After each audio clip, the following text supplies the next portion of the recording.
Bonjour, c'est Nicolas et c'est bien à vous l'instant bien-être, sophrologie et thérapie intuitive. Je vous propose aujourd'hui de parler de la connexion à soi ou de connexion à son guide intérieur ou, si nous préférons voir ce guide de manière extérieure, peu importe. Qu'importe votre vision des choses et vos convictions sur la notion de guide, ce qui est au cœur du propos de ce podcast et de la pratique proposée, c'est le chemin qui mène à cette connexion. Ce chemin, il peut être emprunté sous des formes de méditation, de techniques respiratoires, de mantras, etc. Quoi qu'il en soit, cette expérience de connexion à votre guide intérieur ou extérieur rencontre toujours, en général, le même type d'obstacle parasitaire, c'est-à-dire le mental ruminant, je mets des guillemets à ruminant, et les tensions. Il ne s'agit pas de rentrer en guerre contre le mental, ce qui serait tout aussi idiot que de rentrer en guerre contre soi, mais d'apaiser et de faire taire les pensées parasites mentales. Et pour cause, la connexion, qu'elle soit intuitive ou au guide, va véhiculer un état modifié de conscience entièrement axé sur le présent, ce que n'aime pas du tout votre mental ruminant, lui qui aime ressasser le passé et le futur. Alors donc, dans la pratique, il va s'agir d'utiliser deux ressources, deux idées, à la fois le principe de saturation utilisé dans plusieurs formes de thérapie brève, et aussi votre enfant intérieur. Donc en première étape, il va falloir faire comme les enfants. Donc souvenez-vous peut-être de votre enfance, particulièrement en bas âge, et les enfants ne se soucient pas de ce qui a été et de ce qui sera. Ils vivent leur trop-plein de tensions et émotionnelles sur l'instant. Pour cela, le mieux, ça va être de s'isoler, car vous allez devenir bruyant si vous voulez pas déranger vos voisins ou bien les gens qui habitent à côté ou dans votre maison. Le mieux, c'est vraiment d'être un petit peu avec soi-même aussi. Vous allez vous agiter, vous allez être dans l'œil du cyclone de votre trop-plein qui va être porté à ébullition avant de s'évaporer.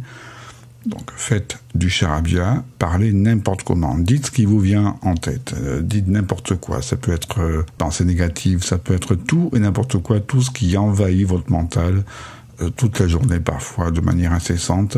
Si vous ne trouvez rien à dire, dites simplement bla bla bla bla bla bla bla, agitez-vous, sautillez, prenez des respirations profondes et rapides par le nez et soufflez fortement. Alors je vous recommande aussi d'utiliser le podcast du sophro-déplacement du négatif que vous retrouverez dans les podcasts que j'ai pu faire auparavant. Vous cherchez sophro-déplacement du négatif, qui est aussi une petite pratique en amont pour se libérer des tensions. En tout cas, voilà, donc c'est une forme d'acte psychomagique presque. Vous allez vous surprendre à être dans un état presque de transe, d'évacuation.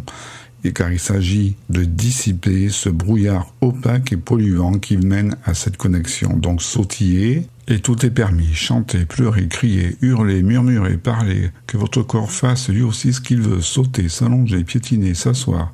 Il ne doit pas y avoir de passage à vide. Et si vous trouvez toujours rien à dire, refaites le blabla, mais surtout, ne vous taisez pas. Il s'agit de faire de la place, et lorsque vous en ressentirez le moment de ce trop-plein saturé, lâchez tout. Asseyez-vous et détendez tout. Et là, c'est la deuxième étape, de rassembler l'énergie au fond de vous et de vous laisser glisser dans la paix et dans votre silence intérieur. Alors, si quelques pensées parasites subsistent, laissez-les passer comme des nuages au-dessus de vous. Visualisez ces petits nuages de pensées.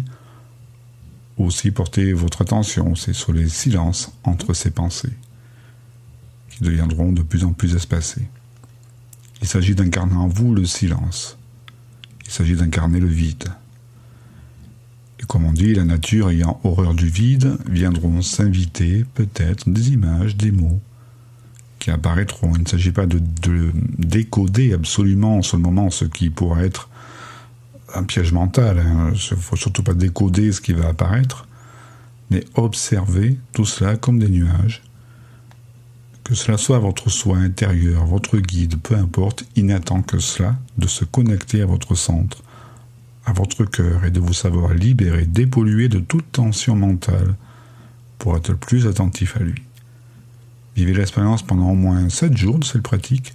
Non seulement vous allez y gagner en pratique de libération des tensions, mais aussi en avançant vers cette ressource de connexion à votre soi ou votre guide. Portez-vous bien, Bien à vous et à une prochaine fois.